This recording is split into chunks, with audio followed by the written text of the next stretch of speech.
Subscribe कीजिए technical channel को और बेल आइकन को दबाइए लेटेस्ट वीडियो सबसे पहले देखने के लिए।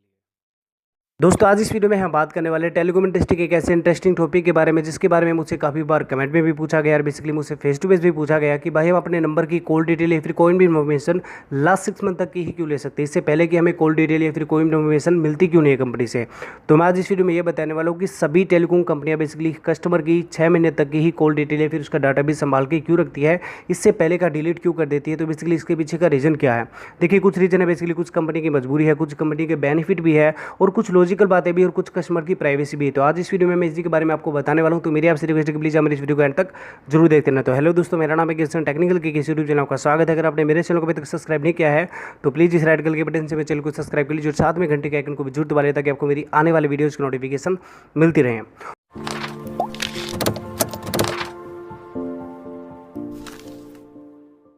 तो दोस्तों अगर हम बात करें लॉजिक, इससे पहले मेरे आपसे रिक्वेस्ट है कि प्लीज़ आप मेरी वीडियो को अंत तक जरूर देखें ताकि आप अच्छी तरीके से समझ जाओ कि सारी चीज़ें काम कैसे करती है। दोस्तों अगर हम बात करें इसके पीछे के लॉजिक की, तो लॉजिक बिल्कुल सिंपल सा है। मान लीजिए अगर किसी भी नंबर से किसी भी तरह की कोई एक्टिविटी होती है तो 6 महीने बहुत होते हैं, 6 महीने के अंदर उसकी पहचान कर ली जाती है।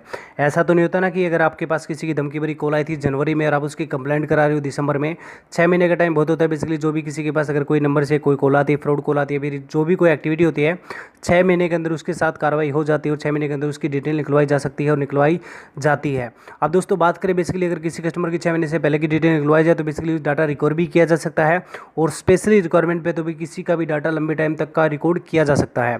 अब दोस्तों बात करें कंपनी की मजबूरी की, तो कंपनी की सिंपल सी मजबूरी, मान लीजिए कोई टेलीकॉम कंपनी 15 साल पुरानी है और बहुत सारे ऐसे कस्टमर भी होंगे स्टार्टिंग से ही उसी कंपनी का नंबर यूज़ करते होंगे, उसी कंपनी का नेटवर्क यूज़ करते होंगे। अगर कस्टमर का सारा डाटाबेस अभी तक का अगर कंपनी रखे तो बेसिकली कंपनी को डाटा सेंटर की जरूरत पड़ेगी और इतना पैसा अगर कंपनी डाटा सेंटर पे खर्च करे इसकी बजाय वो अगर विजिबिलिटी पे ध्यान दे, अपने प्रोडक्ट पे ध्यान दे, अपने नेटवर्क सर्विस पे ध्यान दे, अपने जो भी ऑफर प्लान होते हैं उन पे ध्यान दे, तो ज़्यादा कस्टमर बेस वो अपना बढ़ा सकती है और काफ़ी अच्छा बेनिफिट वो कमा सकती है। अब दोस्तों बात करें बेसिकली कंपनी बेनिफिट की, तो कंपनी बेनिफिट कमाती है नंबर चरण प्रोसेस के जरिए। अब दोस्तों काफ़ी लोग जानते नहीं, बेसिकली मैं काफ़ी पहले बना चुका हूँ इसकी वीडियो। देखिए दोस्तों आज की जो आप नंबर यूज़ करते हो तो ज़रूरी नहीं है ये नंबर हमेशा आपका ही रहे। अगर आप इस नंबर को कंटिन्यू यूज़ करना छोड़ दोगे तो ऑटोमेटिकली ये नंबर किसी और के नाम पर एक्टिवेट हो जाएगा और चांसेज ये भी है जो नंबर आज के दिन आप यूज़ करते हो वो नंबर किसी ना किसी और के नाम पर पहले एक्टिवेट होगा, उसके बाद में आपके पास आएगा और इसी के बाद आप अगर इसे यूज़ करना छोड़ दोगे तो इस नंबर को किसी और के पास एक्टिवेट कर देगी कंपनी। और इसके साथ ही कंपनी रखती है बेसिकली प्राइवेसी का विधान। तो प्राइवेसी में आपको बताने वाला हूँ, जैसे एग्जांपल अगर मान लीजिए कोई 2 साल पुराना कस्टमर, आप अपने नंबर की 2 साल पहले की कॉल डिटेल जानना चाहो तो हो सकता है कि 2 साल पहले आपने जिस नंबर पर कॉल की थी वो नंबर आज के दिन किसी और के नाम पर एक्टिवेट हो, क्योंकि कंपनी आज के दिन चरण प्रोसेस यूज़ करती है। तो चरण प्रोसेस के जरिए नंबर किसी और के नाम पर एक्टिवेट हो जाता है। तो अगर 2 साल पहले कि आप उस नंबर की कॉल डिटेल जानना चाहो, बेसिकली आप उस नंबर के बारे में जानना चाहो कि मैंने 2 साल पहले किसके पास कॉल की थी, क्या पता वो नंबर आज के दिन किसी और के पास एक्टिवेट हो और आप उसके पास कॉल करो और वो कहे कि मैं तो इसे जानता ही नहीं। तो दोस्तों बेसिकली मैं आपको बता दूं 2 बातें जरूरी जो आपको पता होनी चाहिए कि जब भी आप कोई नई सिम कार्ड लेते हो, नई सिम कार्ड लेते वक्त कंपनी तो बेसिकली ये कहती है कि आप उस नई सिम कार्ड से 10 मिनट कॉल कर लेते हो या 50 MB डाटा यूज़ करते हो तो आपका बेसिकली डाटाबेस बनना स्टार्ट होता है। मैं आपको कहता हूँ कि 2 मिनट भी आप कॉल कर लेते हो या फिर 50 MB डाटा यूज़ कर लेते हो तो ऑटोमेटिकली आपका डाटा बनना स्टार्ट हो जाता है। अब दोस्तों दूसरी बताऊँ तो आपको 3 महीने कम से कम पुराने कस्टमर आप होने चाहिए, तभी आप अपने नंबर की कॉल डिटेल ले सकते हो। अब दोस्तों आपको सिंपल सी एग्जांपल के तरीके आपको बताता हूं ताकि आप अच्छी तरीके से समझ जाओ कि सारी चीज़ें कैसे काम करती हैं। दोस्तों मान लीजिए आपने जनवरी में सिम ली, देखिए बेसिकली वैसे तो टेलीकॉम कंपनी आज के दिन 3 महीने का प्लान देती है, 3 महीने अनलिमिटेड कॉलिंग डाटा या फिर 3 महीने आपकी कॉल सस्ती करके दे देती है। मान लीजिए आपने जनवरी में कॉल लिया, आपने बेनिफिट ले लिया 20 रुपये का, आपने कोई भी प्लान लिया हो 20 रुपये आपको उसमें टॉक टाइम मिल गया। आपने जनवरी में सिम ली, 10 मिनट उसमें यूज़ किया डाटा, बेसिकली आपका जो बैलेंस था वो आपने यूज़ करके उस सिम को यूज़ करना छोड़ दिया।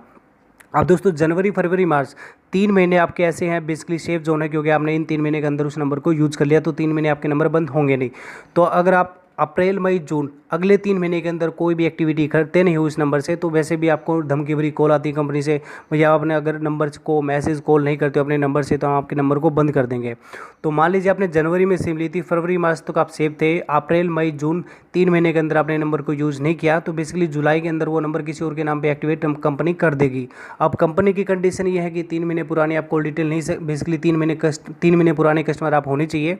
तो जुलाई अगस्त सितंबर नवंबर तक का वो कस्टमर जब हो जाएगा, जब वो अक्टूबर में जाके अप्रैल मई जून की कॉल डिटेल निकालेगा तो कुछ नहीं आएगा, क्योंकि आपको पता है कि अप्रैल और मई जून में आपने तो कोई कॉलिंग की नहीं थी। तो ऑटोमेटिकली बेसिकली सारा डाटा पहले का डिलीट हो चुका है। बेसिकली उससे पहले का तो कॉल डिटेल कस्टमर ले भी नहीं सकता, और अप्रैल मई की जून की कॉल डिटेल आपको उसको मिलेगी नहीं, क्योंकि उसमें आपने कोई एक्टिविटी की नहीं थी। तो सारा प्रोसेस कुछ ऐसे काम करता है, बेसिकली यही सारा प्रोसेस ऐसे करता रहता है।